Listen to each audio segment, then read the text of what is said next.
ассалому алайкум дӯстони азиз, умедворам ки ҳамаи шумо хуб ҳастед, ҳама тарафа нағз ҳастед.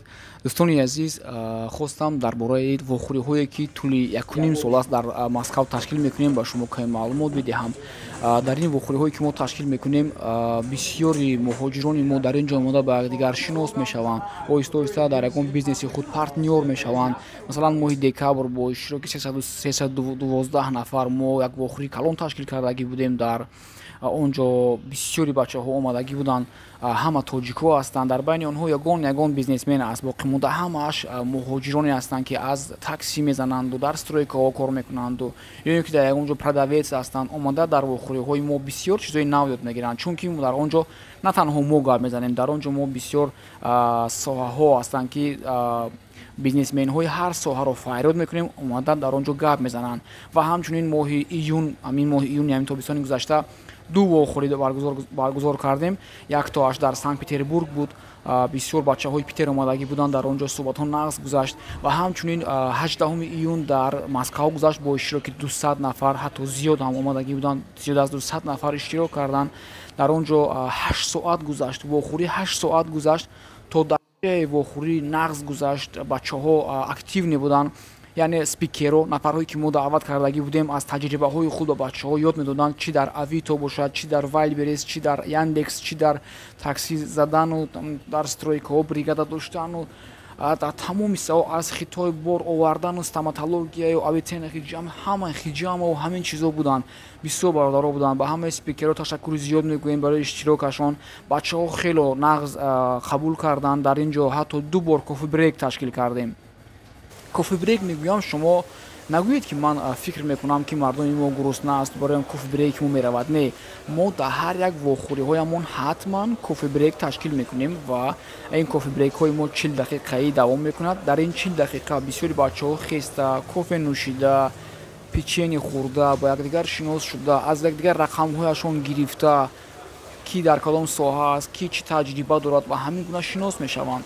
Ва маслиҳат карда дигар рӯзҳо дар дигар ҷоҳо вомехӯранд, ҳамихел рафиқ мешаванд, оҳиста-оҳиста партнёр мешаванд. Нафарҳое ки дар ҳамин проектҳои мо омада оҳиста-оҳиста рафиқ шудаву оҳиста-оҳиста партнёр шудаву ҳоло бизнесҳояшон хело хуб рафта истодааст, ин гуна нафарҳо хело зиёд ҳастанд. Ман онҳоро худам мешиносам ва хурсандам ҳастам ва бо завқ ҳамин корҳоро давом медиҳам, дӯстони азиз. Ва ҳамин охирон вохӯрии мо рӯзи 17 буд, 17 манамин сентябр. Дар он ҷо фақат бизнесменҳое ки дар Вайлберес кор карда истодаанд, ҳамонҳоро мо даъват кардагӣ будем. Нафарҳое ки шогирдҳои мо буданд, ҳатто ки якуму дуюму сеюм курсҳои моро хондагӣ буданд, баъди дар Вайлберес аллакай кор карда истодаанд, онҳо омадагӣ буданд. Ва ин аз як тараф хурсандии мо ҳам буд, ки манам результати корҳои мо, мана чанд нафар, наздики 40 нафар бачаҳо омадагӣ буданд, ки ба якдигар шинос шуданд. Боз як бори дигар онҳо якдигарро фақат дар телеграм медиданд, бо якдигар суҳбат мекарданд, бо якдигар менависанд, омада якдигарро аз пеш диданд. Дӯстони азиз, мо рӯзи 1 октябр як вохӯрии калони дигарро ташкил мекунем. Дар он ҷо бачаҳои мо дар бораи Вайлберес гап мезананд, дар он ҷо шогирдҳои мо мехезанд, гап мезананд, ки чӣ хел онҳо аз давраи стройка ё ин ки аз давраи такси задан, чӣ хел аз даврае ки худашон коргар буданд, оҳиста-оҳиста кор карда Вайлбересро омӯхта ҳоло то ҷое рафта расидагӣ ҳастанд, ки худашон соҳиби Вайлберес ҳастанд ва результатҳои худро нишон медиҳанд, ки дар ҳақиқат дар Вайлберес кор карда мешавад ва на танҳо пулҳои майда, балки пулҳои калон. Ҳоло онҳо производствои худро доранд, якчанд коргар доранд, офиси худро доранд ва шумо ҳам ин корҳоро карда метавонед. Чӣ хел аз хитои бор овардан, ҳамаи инҳоро специалистҳоаш шумо фаҳрёд мекунем, омада дар он ҷо суҳбатҳо мегузаронанд ва шумо мешунавед. Вале мавзӯи асосии вохӯрии мо ин мавзӯи Вайлберес аст ва мо ҳаминро ба шумо дар он ҷо презентатсия мекунем. Шумо аз А то Я мебинед, ки дар давоми курси мо чӣ чиҳо мегузаранд. Бачаҳое ки дар соҳаи ҳамин Вайлберес дар командаи мо ҳастанд ва специалист ҳастанд, дар он ҷо ба шумо ҳамаашро мефаҳмонанд. Марҳамат, ҳар нафаре ки мехоҳад биёяд дар вохӯрии мо иштирок кунад рӯзи 1, марҳамат, дар рақамҳое ки мебинед муроҷиат кунед ва ҳамчунин дар телеграм канали мо марҳамат обуна шавед, дар описание видео мемонад. хулоса пешравиҳои соҳибкорони тоҷик дар Москва дар дигар шаҳри Россия мешавад мегузарад бо иштироки мо ҳатман шуморо ҳама вақт мо огаҳ карда меистем. мо ҳамеша дар фикри пешравӣ ҳастем. Бо мо бошед ва ҳамроҳи мо пеш меравем. Манаман ба рақамҳо занг занед, биёед дар вохӯрии мо иштирок кунед ва баҳра бигиред ва ҳамчунин бо якчанд нафарҳои нав шинос шавед. дар кофебрейкҳо бисёр як ҳамон лаҳзаи муҳим аст ки шумо мехезед бо касе хоҳед рафта суҳбат мекунед, рақами он касро мегиред. дизайнерҳо меоянд дар онҷо, программистҳо мебиёянд, тамоми соҳа дар онҷо специалисташ мебиёяд. аз чӣ вобастагӣ аст? Аз шустриякии шумо, аз чақонии шумо, аз чӣ хел шумо коммуникабелни ҳастед, бо нафарҳои бегона зуд чӣ хел шинос мешавед. Ин аз шумо вобастагӣ дорад.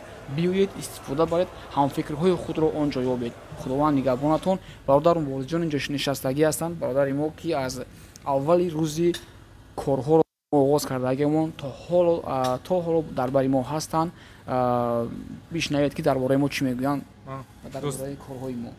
Рости гап камтарак дертар омдам, намедонам дар бораи вохӯрӣ чӣ гапҳоро задед.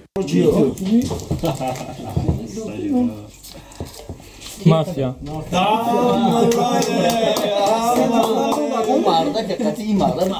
На. Доктор ки будай, доктор ки Я уна бозӣ кардем. Игра просто супер. Фаъол эмоции, братан. Мубориз хуб фребтон кард. Муборизанам хеле безор кард ка мубориз мунтихаб кунам ҷора.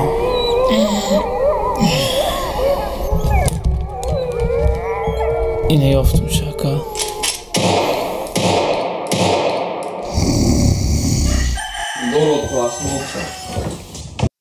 Агар бачаҳо аҳамият дода бошед, касоне ки дар инстаграм акаи Айбло ҳастанд, ҳамин сол командаи мо фақат амин сафар, вохӯрӣ, ина дар Питер будем, дар Алтай бо бизнесменҳо будем, вохӯрӣ ба наздики вохӯрӣ бо бизнесменҳои бачаҳои тоҷик.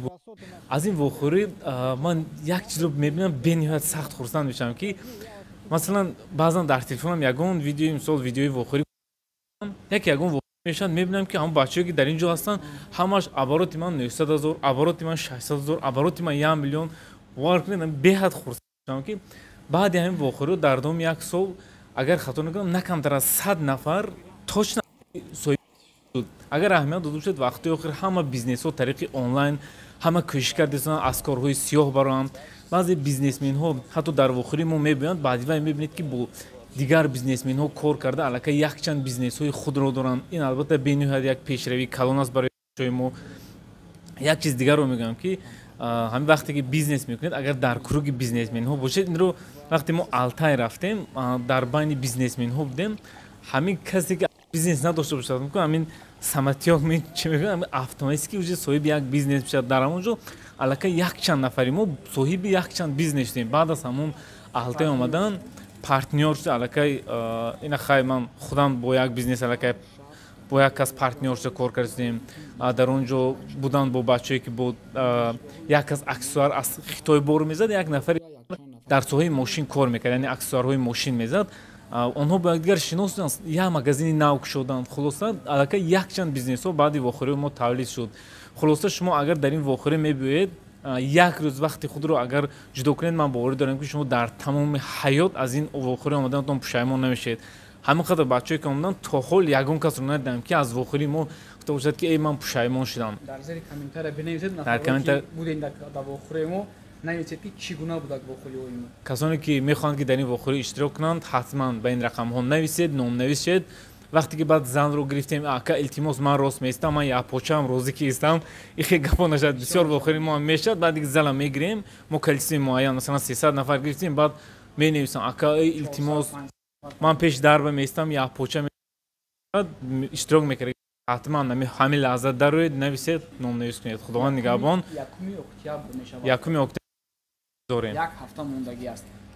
1 октябр 1000 рублей аст даромадаш. ва агар нафарҳое ки мехоҳанд дар пеш нишинанд, моро бисёр вақт амихалӣ гаварид мекунанд, акай ҳабибулло мара пеш да бишинон. ман намедонам кира пеш да бишинонам, ҳама рафиқомай, ҳама ҷуромаи қариб. барои ҳамин хотир пеш ряди 1, 2, 3 2000 рублей меистад. марам касе мехоҳад 1, 2, 3 ҷушинад 2000. ҳамаашро менеҷер ба шумо мефаҳмонад. биёед дӯстони азиз, вохӯриро нағз бо сари баланд мегузаронем ва ҳал мекунед. хайр.